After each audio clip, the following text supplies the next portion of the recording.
Silakan.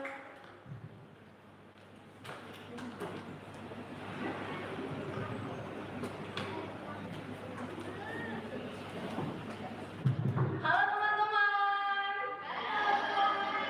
Ada yang punya kacamata? Banyak ya. Sudah pernah melihat keajaiban dari kacamata teman-teman? Belum? Kalau gitu kita lihat keajaiban yang ada di kacamata Kak Tari. Kacamata Kiki. Di sebuah desa yang hijau dan sejuk, ada seorang anak kecil yang ceria, cerdas, dan penuh tanda tanya. Namun, dia punya satu kekurangan, yaitu dia selalu melihat apa yang dilihatnya hanya dari apa yang dilihatnya. Padahal, tidak semua orang seperti apa yang dilihatnya. Misalnya, ketika Kiki melihat Mila yang sedang duduk sendiri, Kiki berpikir, Mila sombong ya Pak mau main sama temannya. Padahal sebenarnya Mila adalah anak yang pemalu. Lalu ketika Kiki melihat Rina yang punya sepatu usang, dalam hati dia berpikir, Kiki tidak pandai menjaga barang ya. Padahal sebenarnya Kiki orang tuanya sedang sakit, tidak bisa membelikan sepatu untuk orang tuanya. Suatu sore, Kiki diajak ibunya untuk pergi ke pasar berbelanja. Setelah membantu ibunya berbelanja, Kiki memilih jalan yang berbeda saat pulang. Saat matahari mulai tenggelam, Kiki melihat ada sebuah toko. Di sana bertuliskan toko barang jahit. Dengan penuh penasaran, Kiki masuk ke dalamnya. Di dalam toko, Kiki melihat di sana ada banyak buku-buku tua, ada jam yang berdetak mundur, ada payung warna-warni, dan di sana ada seorang nenek kecil, nenek tua yang sedang tersenyum melihatnya. Selamat datang Kiki. Saya tahu namamu. Ini untukmu. Apa ini? Pakailah. Ini kacamata ajaib. Kacamata ajaib? Apa keajaibannya? Pakailah.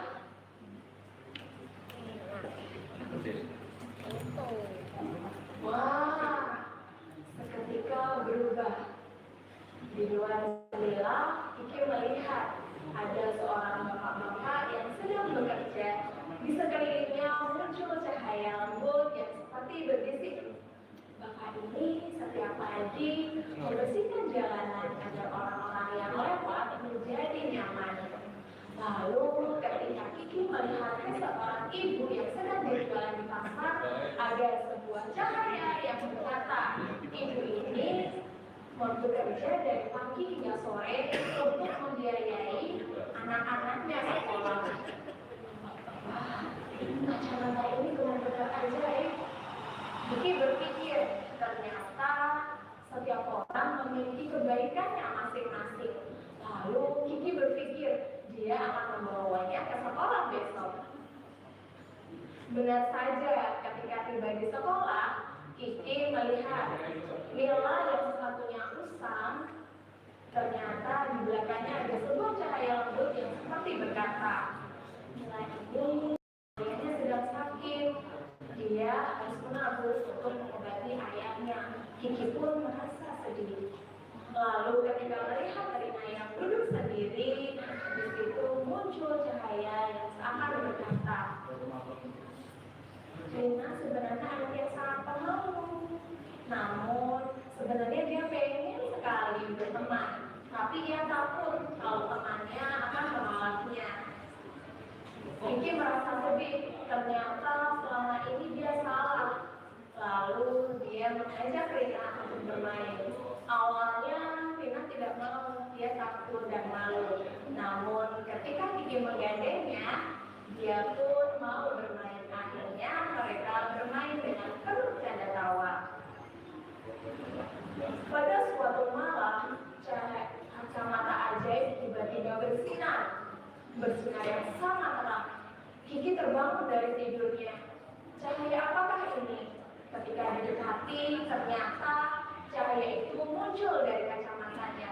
Di samping kacamatanya ada sebuah peta kecil yang bertuliskan temukan hutan pelangi.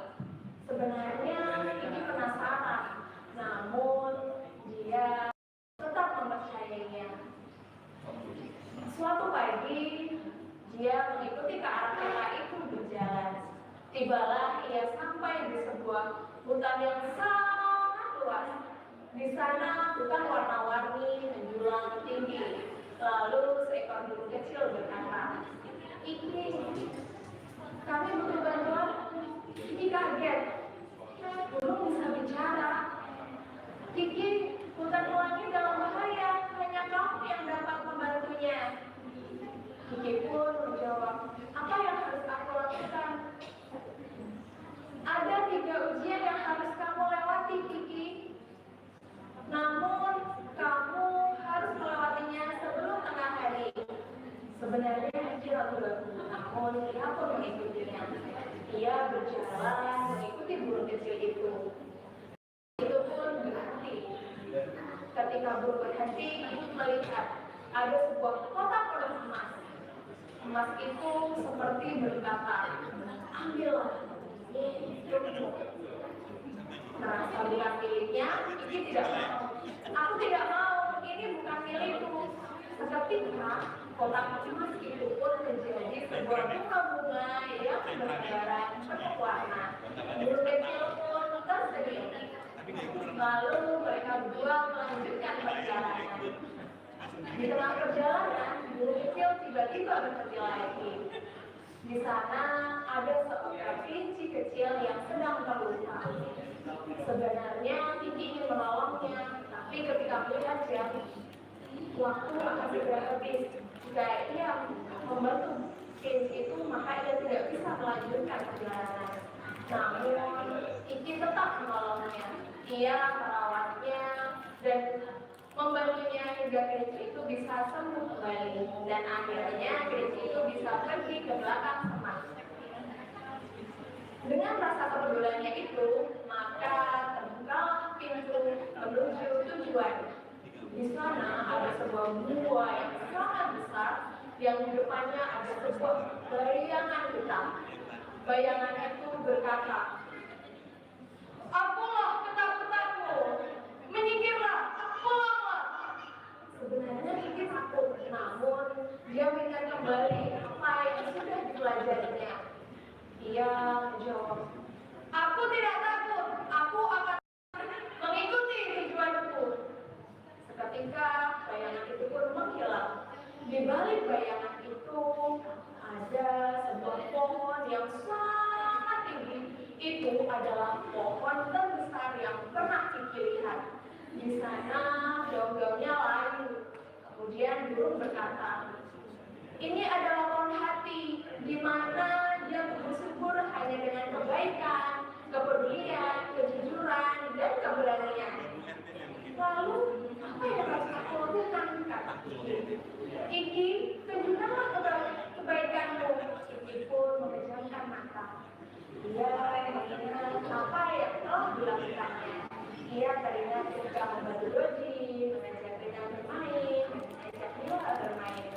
Seketika pohon berubah menjadi berwarna-warni kembali. Pohon-pohonan kini menjadi lebih berwarna-warni. Ketika itu muncullah cahaya yang sangat terang di belakang Kiki. Ketika Kiki menengok, itu seperti gerbang dimensi, di mana di sana terlihat jelas di situ ada desa dan rumah Kiki. Kiki pun mengikutinya. Hanya dalam beberapa langkah saja, itu sudah sampai di desanya. Ketika ia menengok kembali, hutan pelangi seperti menghilang. Ini benar-benar keajaiban. Dalam hati Kiki berpikir, "Aku akan mencari nenek itu dan menceritakan semuanya." Ia pun bergegas menuju ke toko ajaib itu. Ketika menuju toko, Kiki kaget karena toko itu sudah tidak ada. Yang tersisa hanyalah papan bertuliskan kacamata hanyalah alat aja sebenarnya Anda mau memahami orang lain. Kiki pun melepas kacamatanya.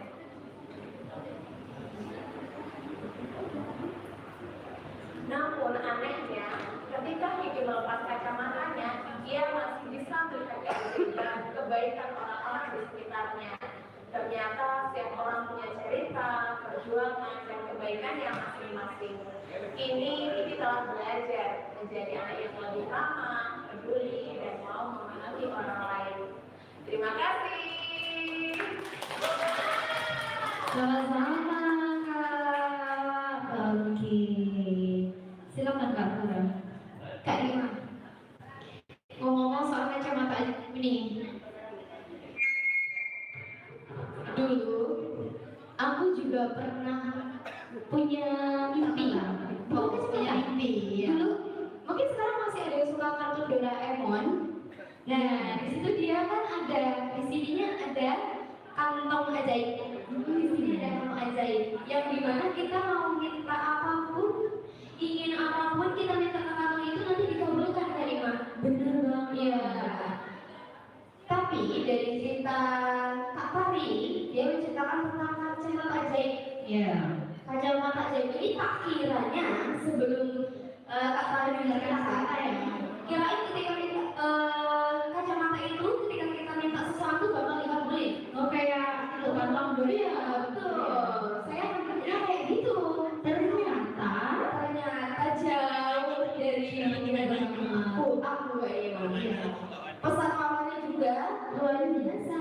Oh iya, apa aja? Jangan kenal seseorang dari penampilannya. Benar banget.